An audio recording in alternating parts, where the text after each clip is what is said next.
Bugungi videoda ko'pchilik uchun tushunarsiz yoki ko'pchilik uchun qiyin bo'lgan mavzu IFTA compliance to'g'risida o'zim bilgan narsani qo'ldan kelgancha sizlarga tushuntirib beraman.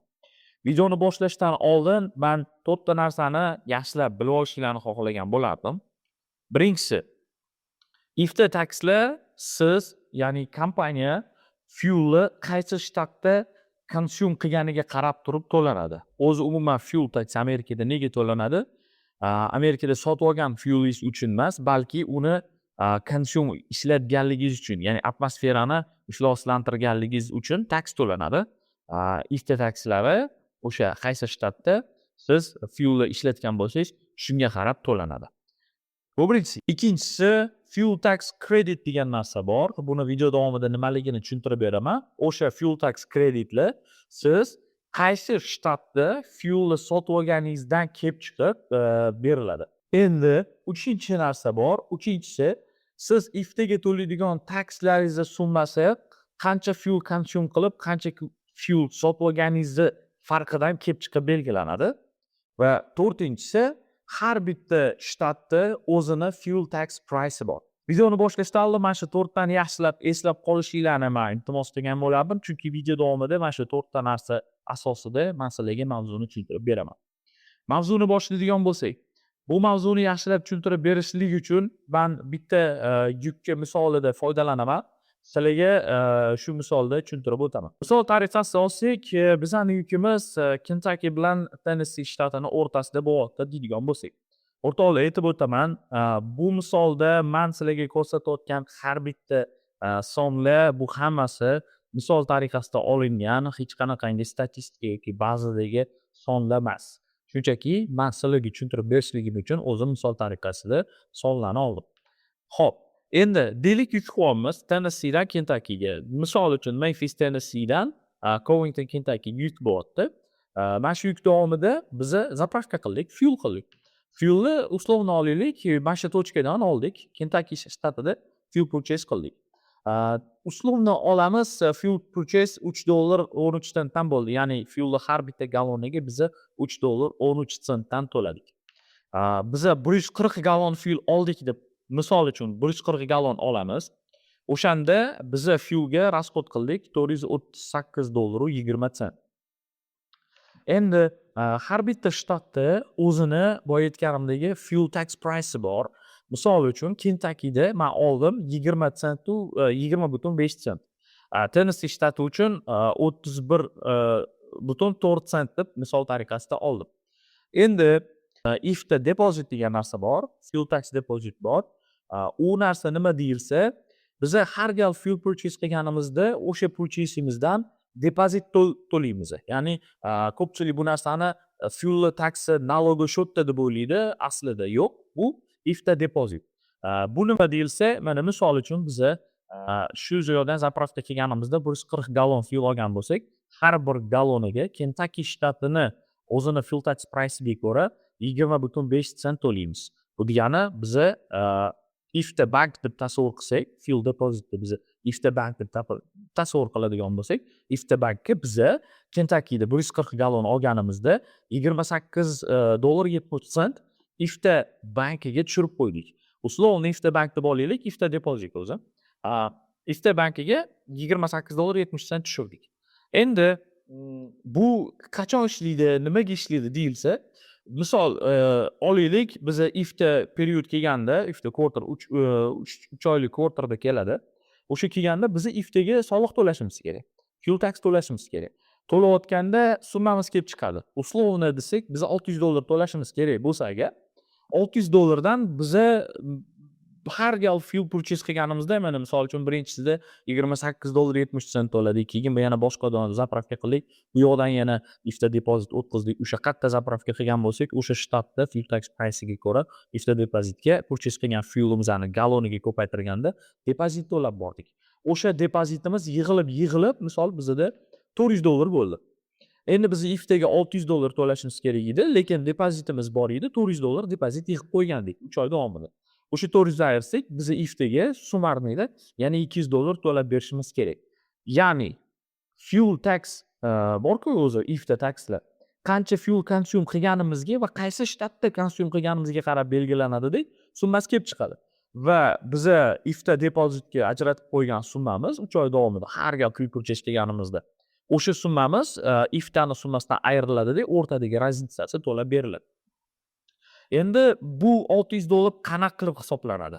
Mana shu narsani tushuntirib o'taman. Yana o'sha misolga qaytadigan bo'lsak, endi faqat bu misolni qanaqa olamiz? Boya bir marta yuk qilingan bo'lsa, endi tasavvur qilaylik, shu yukimiz dedicated lane va round trip.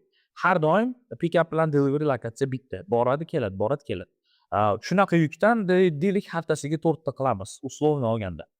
Xo'p. 4 ta qilganimizda biza total mile bitta yuk uchun 460 mile yurdik. Ya'ni bitta round trip borib kelishga 460 ketdi deb tasavvur qilaylik.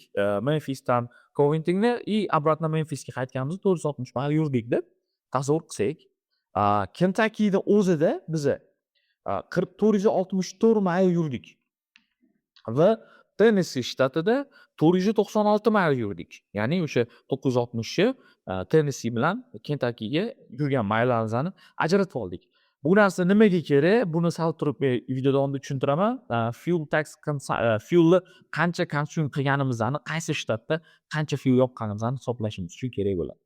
Xo'p, shuncha mayl yurganimizda biza fuel price $3.13 dan ishlatganimizda 147 gallon bitta round tripga ishlatdik. Uslovni olsak, o'zi uncha ketmaydi, no shunchaki misol tariqasida olsak 147 gallon ishlatildi. Bu endi o'rtoqlar bitta round trip edi. Bitta borib kelishda mana shuncha mayl yurdik, har bitta shtatda mayl ajratib oldik. Qancha gallon fuel purchase qilganimiz, fuel narxlari turibdi. Endi haftalisiga o'tamiz. Haftalisiga o'tganimizda biza bitta yuk haftasiga 4 marta qilib olsak, 3840 mayl yurdik. Shundan Kentucky shtatida 1856 mayl yurildi va Tennessee shtatida 1984 mayl yurildi. Fuel price bo'lsa $3.13 dan olganimizda общий 590 gallon sotib olgan bo'lsak, biz fuelga $1864.70 pul to'ladik. Xo'p, endi ifta quarterly olinadi, ya'ni har kuni yoki har hafta, har oy emas, balki har quarterda olinadi. Yiliga 4 ta quarter 3 oydan bo'ladi. 3 oyda biza uslovni 12 hafta desak, 12 haftalik bizaga ma'lumotlar kerak bo'ladi. Ya'ni bu bir haftalik bo'lsa, bizga 12 haftalisi kerak bo'ladi. 12 haftalisini ham ko'paytiradigan bo'lsak agar, total mile biza 46080 mile yurdik, bitta yukka har doim bitta joyga borib kelganimizda. Va Kentuckyda misol 22272 mile yurdik, Tennessee'da 23808 mile yurdik. Fuel price uslovni olaylik, mana shu lokatsiyada hech qachon fuel price almashmadi. Shunchaki misol uchun, almashmagan holatdagi sonlari biza qancha ishlatdik? $22160.40 ishlatdik fuel uchun 12 hafta davomida. Va общий qilib olganda total fuel purchase'imiz 7080 gallon bo'ldi.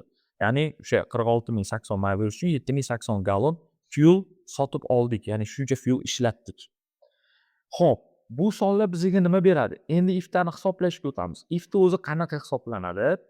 Ifta siz boya aytib o'tganimdek, qaysi shtatda qancha fuel yoqqaningizni hisoblab turib, o'shanga siz o'sha shtatda fuel tax price bo'yicha налог to'laysiz. Soliq to'lanadi. U qanaqa hisoblanadi? Uni hisoblasa o'zi bo'ladimi? Imkoni bormi desak, bo'ladi. Qanaqa bo'ladi? Har bitta trakda, misol bitta trakda bo'lsak, bizning holatimizda bitta trak borib kelgan desak, har bitta trakda o'zini MPG'si bo'ladi. MPG mile per gallon, ya'ni 1 gallon fuelga bu trakkingiz qancha mile masofani bosib o'ta olishi ko'rsatkichi MPG deyiladi. O'sha MPGga ko'ra siz qaysi shtatda qancha mile yurgan bo'lsangiz, o'sha MPGga bo'laverilsa, siz qancha fuel ishlatganingiz kelib chiqadi. Tushuntirib o'taman. Deylik, hozir shtatlarni fuel price'ini tepaga qo'yib turamiz.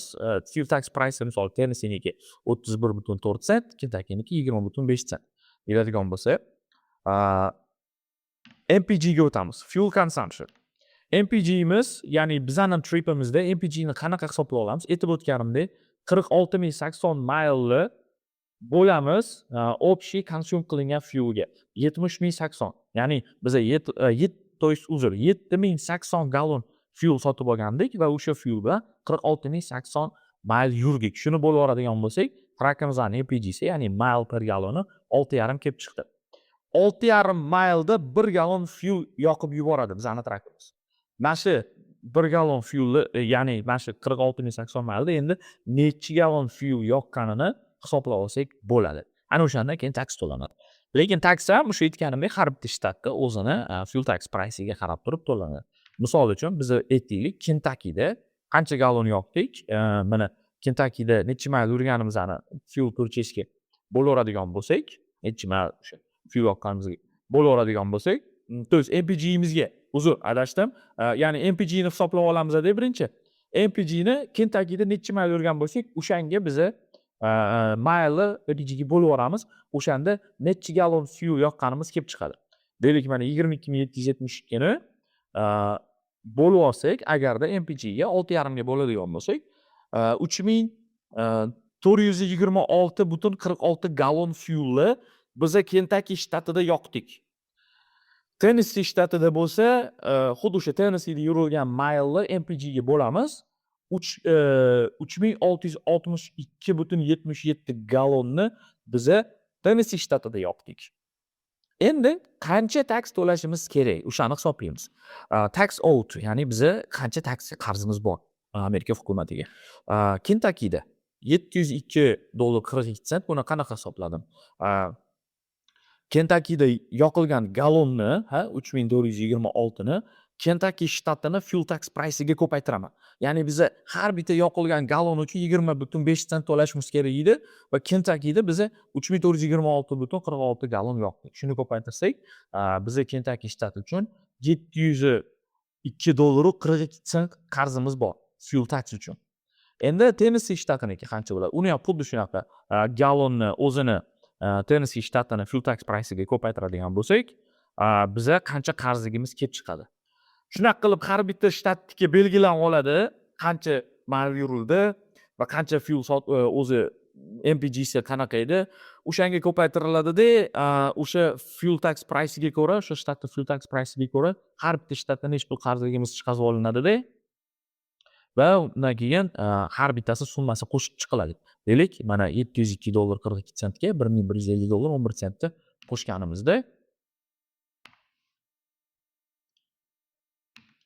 bizada summada $1.852.53 fuel tax to'lashimiz kerak bo'lib chiqdi. Ya'ni 12 haftada biza yoqqan fuelimiz uchun taksimiz summasi $1.852.52 bo'ldi. Iftada mana shu summani to'lab berishimiz kerak. Endi boyagi mavzuga qaytamiz. Bizani depozitimiz bor edi. Ya'ni ifta depozitimiz bor edi. Ana endi o'sha bizga qo'l keladi. Qanaqa bo'ladi? Biz har gal fuel purchase qilganimizda o'sha shtatda fuel tax price'iga ko'ra iftaga depozit summa qo'yib borganmiz. O'sha depozit summamiz hisoblanadi. U qanaqa hisoblanadi desa, qaysi shtatda fuel sotgan bo'lsak, necha gallon sotgan hisoblanadi. Bizani holatimizda mana biza mana yoqda faqat Kentuckyda fuel sotib oldik. Kentuckyda o'zini taksi deylik, условно olgandik 20.5 sent deb olgandik. Necha gallon sotib olgan bo'lsak, shu hammasini ko'paytiramiz. Qancha o'sha shtatda qancha fuel sotib olgan bo'lsak, o'shani o'zini fuel tax price'iga ko'paytiradigan bo'lsak, ikkita depozitga kelib tushgan summamizni aniqlab olamiz. Xo'p, bizning holatimizda biz faqatgina Kentuckydan fuel oldik. 12 hafta davomida bitta zapravkadan Kentucky shtatida fuel oldik. Demak, har bir gallon fuelimiz uchun 7.080 gallon fuelimiz uchun biz Kentucky shtatini fuel tax price'iga ko'paytirib depozit ajratib borganmiz. Bu qancha bo'ladi desa, $1.451.40 biz ifta depozitimizga qo'yib borgandik 12 hafta davomida. Kelib chiqqan summada shuni ayiramiz. Shunda $400.13 summa biz iftaga yana to'lab berishimiz kerak. To есть, umumiy qilib aytganda, ifta qanaqa to'lanadi, qancha to'lanadi, bu qayerdan aniqlanadi. Birinchisi, ifta depozitimiz har gal fuel purchase qilganimizda qaysi shtatdan fuel olganimizga qarab turib, ifta depozitga biz qanchadir summa ajratib boramiz. va quarter oxirida o'sha summa yig'iladi. Ikkinchi bo'lib, har gal biza qaysidir shtatda fuel yoqamiz, necha mayl yurganimizga qarab, MP trakimizning MPG'siga bo'lib yuboradigan bo'lsak, qancha fuel yoqqanimiz kelib chiqadi va o'sha shtatda fuel tax price'iga ko'paytiradigan bo'lsak, IFTga, ya'ni fuel taximiz qanchalik kelib chiqadi. Endi fuel tax olinadi, IFTA depozitimiz olinadi, ikkalasini bir-biridan ayirib, o'rtasidagi farqini quarter oxirida biza IFTA quarter oxirida to'lab beramiz. Mana shu IFTA compliance bo'ladi. Mavzuni men qo'limdan kelganicha yoritib berishga harakat qildim. Kimgadir nimadir tushunarsiz bo'lgan bo'lsa, savolingiz bo'lsa, kommentariyda yozinglar. Qo'ldan kelgancha tushuntirib berishga harakat qilaman. Bundan keyingi videolarimda qaysi mavzuda gapirib chiqsam sizlarga ko'proq ma'qul bo'ladi, qaysi mavzu sizlarga qiziq bo'lsa, uni ham kommentariyda yozib ketinglar. GoTo'dan uzoqlashmanglar. GoTo bu Amerika logistikasidagi ish, bilim va imkoniyatlar platformasi. Hammaga rahmat, salomat bo'linglar.